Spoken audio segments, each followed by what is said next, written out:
Okay, how many miles will a person run during a 10-kilometer race? So what do I need to start my conversion chain with? 10 kilometers. Okay, and since kilometers is in the top, the next place it goes is in the bottom. And we're trying to convert over to miles. So in your flip book or on the back of your cover page, do you know anything about kilometers to miles? Right, 1 mile equals 1.6 kilometers. So I'll write the 1.6 down here beside kilometers, and then above it 1 mile. So now I'm finished with the conversion chain because I've made it to the desired units that they want the answer in. I cross out the other units, and then I multiply across. 10 times 1 is 10. And then on the bottom, all you have is a 1.6. And then when you actually divide 10 by 1.6, what do you get? 6.25. Okay, now remember that's 6.25 miles because that's what your answer is left in. So if you are asked to break it down like this, it would be 6 whole miles and then 0.25 of a mile. Well, how is it that you convert miles to feet? What do we know about miles to feet? Right, there's 5,280 feet in a mile. So if you take this quarter of a mile left over and multiply it by 5,280, it'll convert it into feet. So what's 0.25 times 5,280?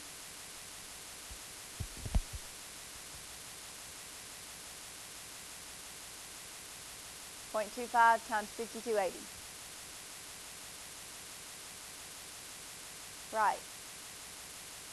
And then that's a whole number, which means there's no more leftovers, so 0 inches. Okay, so a 10K is actually 6 full miles and then a quarter of a mile, which is 1,320 feet. Does that make sense to everybody? Okay, now we are going to keep practicing simplifying radicals from yesterday. So go ahead and turn to page 19. Some of you are probably already on it from your homework.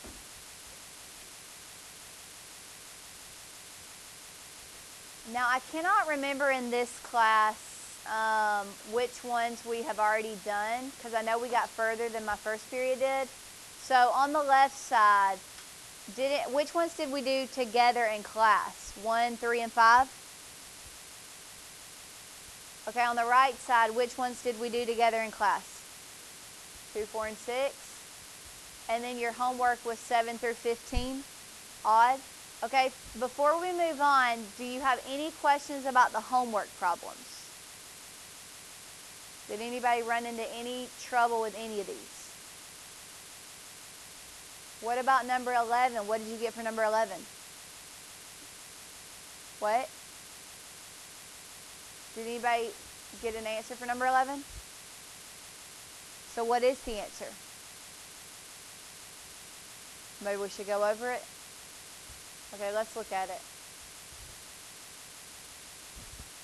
All right, remember, the first thing that you always need to do is put it in the calculator.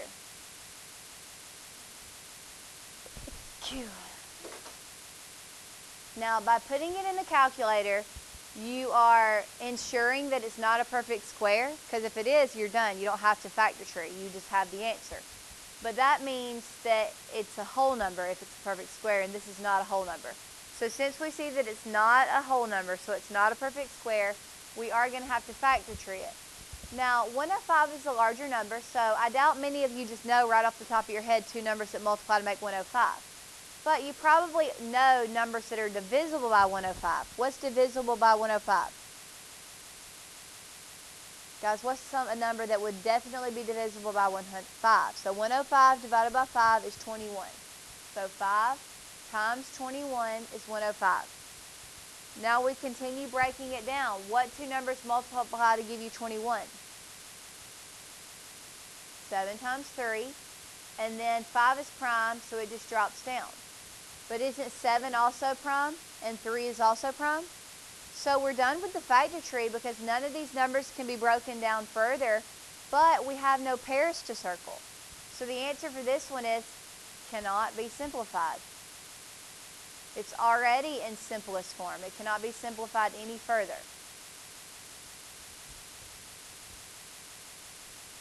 Okay, any other homework problems?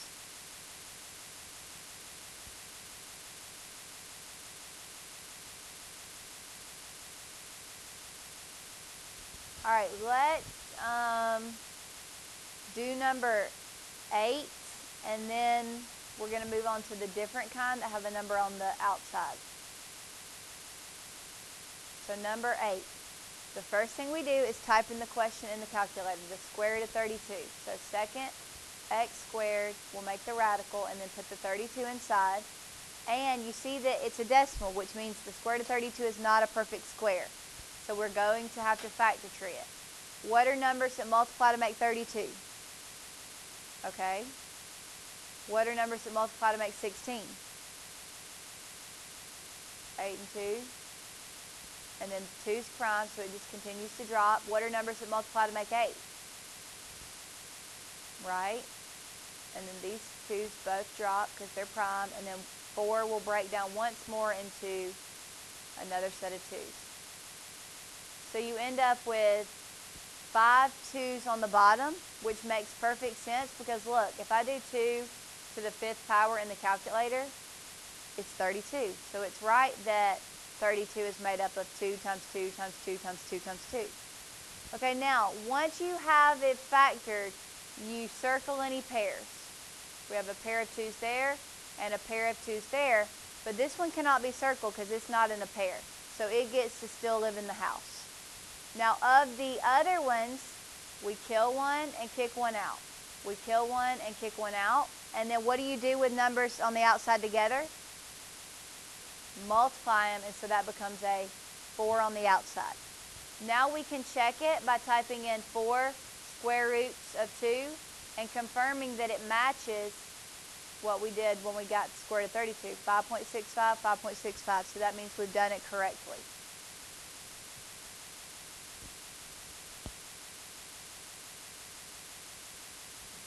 Okay, any questions so far? All right, now we're going to move over to 17 and start looking at what happens when you have a number on the outside. Has everybody finished copying?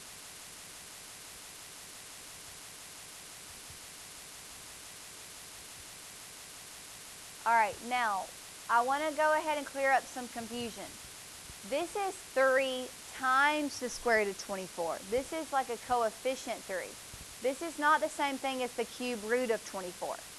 A cube root, the number would be small, like up in this area, okay, the index. This is 3 times the square root of 24. Do you see the difference? Okay, when the 3 is large as the rest of the problem, it's just being multiplied by it. A cube root, it would be much smaller in the place of the index. Okay, now, you can do like we always do by starting by typing it in, 3 square roots of 24.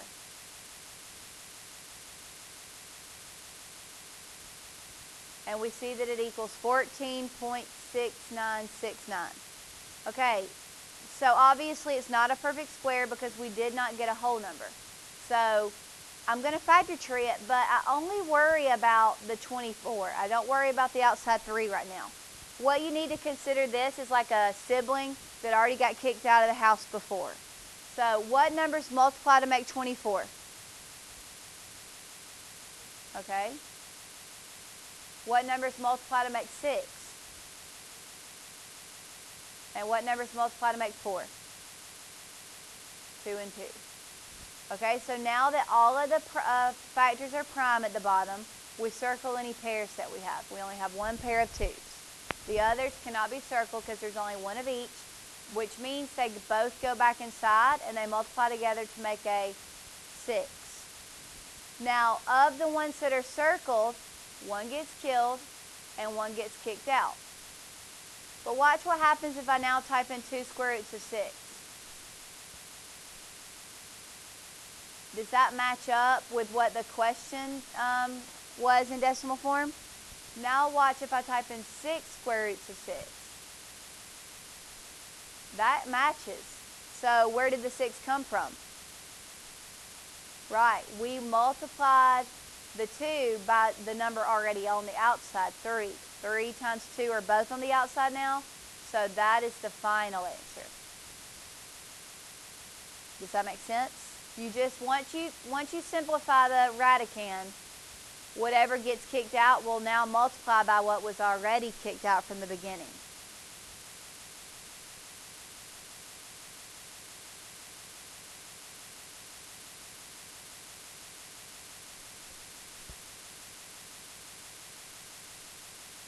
Okay, now let's move over and look at the square root of, number 18, 3 square roots of 8.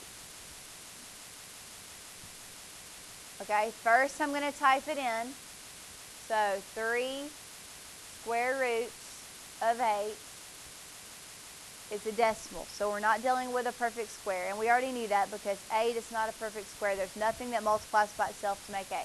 So we're going to have to factor tree the 8. What numbers multiply to give you an 8? What numbers multiply to give you 8? 4 times 2. What numbers multiply to give you 4? 2 times 2, and then this 2 is prime, so it just drops. So now that all of them are prime, we circle any pairs. This one was not circled, so he gets to remain in the house. Of the pairs, one gets killed and one gets kicked out. But remember, this is not the final answer because now he'll join up with the 3 that was already kicked out to make the final answer 6 square roots of 2. And then if you type that in, you will confirm that you've done it right because it will match.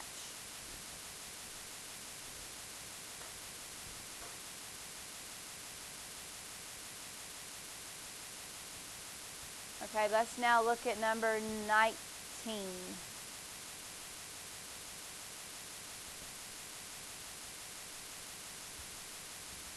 Okay, remember, the very first thing we do is type it in. Negative 6 square roots of 256, and you get a whole number, which means 256 is a perfect square. What's the square root of 256? Well, that's what you get when you have a negative 6 on the outside, but if the negative 6 is not there, what's just the square root of 256? 16, because 16 times 16 is 256. Well, 16 then multiplied by negative 6, and that's how you ended up with negative 96. Okay, this is what I would like to do for the remainder of this worksheet. This is what we did last period. I would put a problem on the board from the worksheet, but I jumped around that way nobody knew what was coming. And I had one person on the smart board, one person on the dry erase board, and they would race. And the first person to get it right would get a point. And then at the end of class, I gave like the top 2 point winners or whatever candy. Y'all want to do that? Y'all are like bumps on a log in this class. Nobody wants to go up there and race. You'd rather just keep working them like this? Why? All you got to do is go up there and do a little factor tree on the board, and somebody else will be doing one beside you, so not everybody will be staring at you. It'll be split between 2 people. Oh yeah, you definitely need your calculator up there. Okay, Xavier's going to go. Who wants to race Xavier?